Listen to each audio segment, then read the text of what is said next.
Olá, tudo jóia? Hoje nós queremos falar sobre calvinismo, né? O pessoal fica falando, eu sou arminiano, eu sou calvinista, e não sabem realmente o que significa nem o calvinismo. Eu sou calvinista e gostaria de explicar para você os 5 pontos do calvinismo.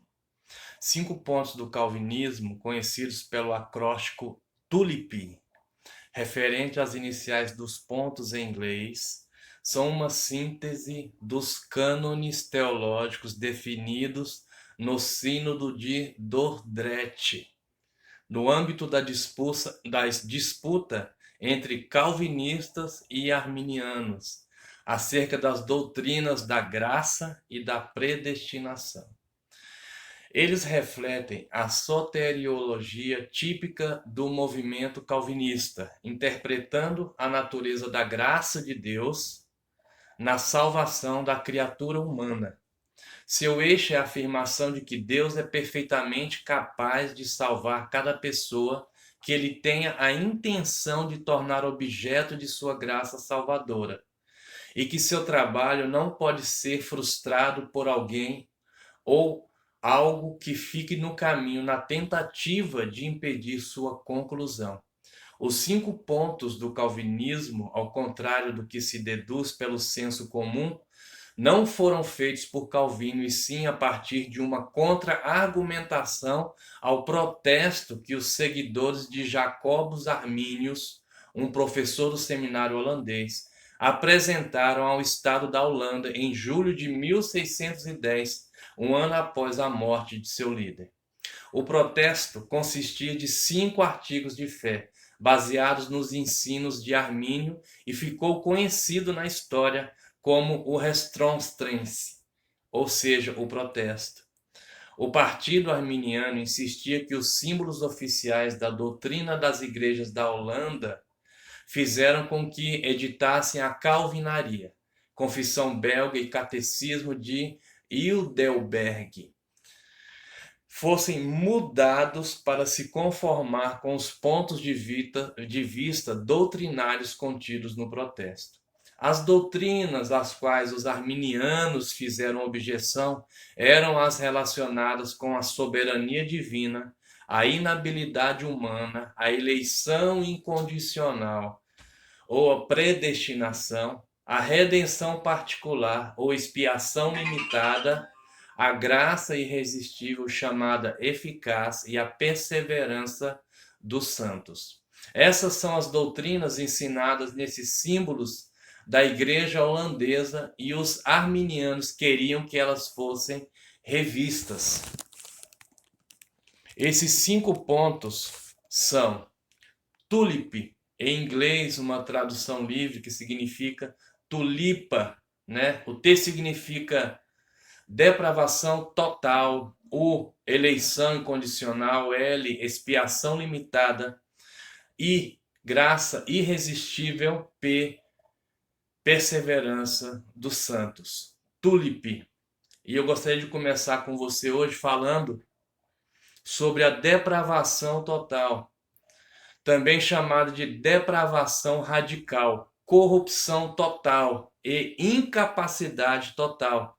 Indica que toda criatura humana, desde a queda de Adão, é caracterizada pelo pecado que a corrompe e contamina, incluindo a mente. Por isso, afirma-se que ninguém é capaz de realizar que é verdadeiramente bom aos olhos de Deus. Em contrapartida, o ser humano é escravo do pecado, por natureza hostil e rebelde para com Deus, espiritualmente cego para a verdade, incapaz de salvar a si mesmo ou até mesmo de se preparar para a salvação. Só a intenção direta de Deus pode mudar esta situação. Nós falamos da depravação total. Agora eu quero falar com você sobre a eleição incondicional. A eleição significa escolha. É a escolha feita por Deus desde toda a eternidade daqueles a quem ele concedeu a graça da salvação. Essa escolha não se baseia em nenhum mérito moral ou individual, ou mesmo na fé das pessoas que ele escolhe, mas sim em sua decisão soberana, a decisão de Deus, incondicional, irrevogável e insondável. Isso não significa que a mesma salvação final é incondicional, mas que a condição em que assenta fé é concedida também pela graça de Deus. A fé é concedida pela graça de Deus como seu presente para aqueles a quem ele escolheu incondicionalmente. Gostaria agora de falar sobre expiação limitada, também chamada de expiação particular, redenção particular ou redenção definida. Significa a doutrina segundo a qual a obra redentora de Cristo foi apenas visando a salvação daqueles que têm sido alvo da graça divina. A eficácia salvífica de Cristo Redentor, do Cristo Redentor, então não é universal ou potencialmente eficaz para quem iria recebê-lo, mas especificamente designada para consolidar a salvação daqueles a quem Deus Pai escolheu desde antes da fundação do mundo. Foi Deus que escolheu aqueles a quem é dada essa expiação. E essa expiação é dada para alguns e não para todos. Os calvinistas não acreditam que a expiação é limitada em seu valor ou poder.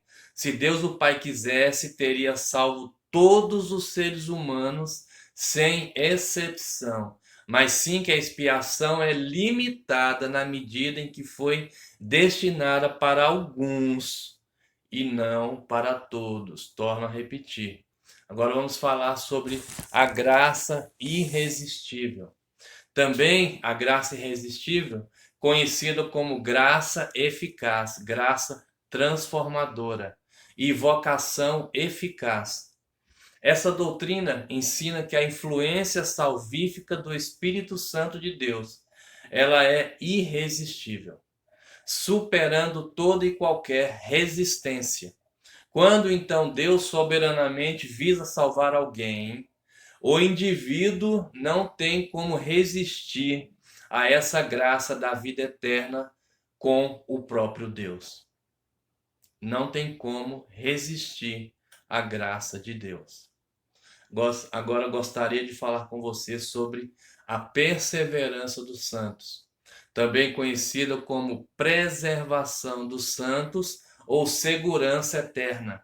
Este quinto ponto sugere que aqueles a quem Deus chamou para a salvação e depois a comunhão eterna com ele, santos segundo a Bíblia, não podem cair em desgraça e perder a sua salvação. Não pode. Você não perde mais a sua salvação.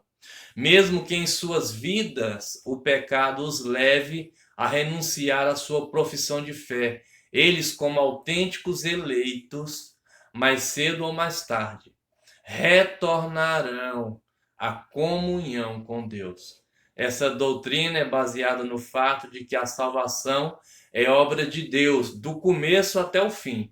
Que Deus ele é fiel às suas promessas e que nada nem ninguém pode impedir seus propósitos soberanos. Este conceito é bem diferente do conceito usado em algumas igrejas evangélicas.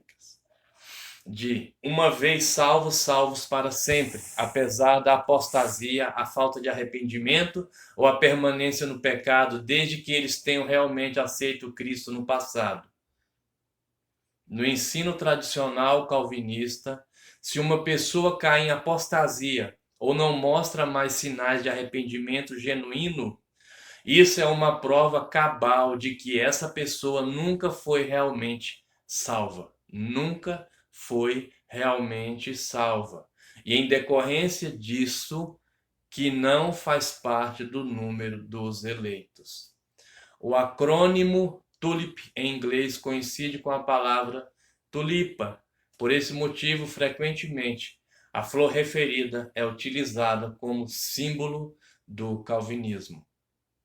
Que Deus te abençoe, que essa palavra possa entrar no seu coração e que você possa perseverar, porque você é um eleito de Deus. Você foi escolhido por Deus para ser de Deus.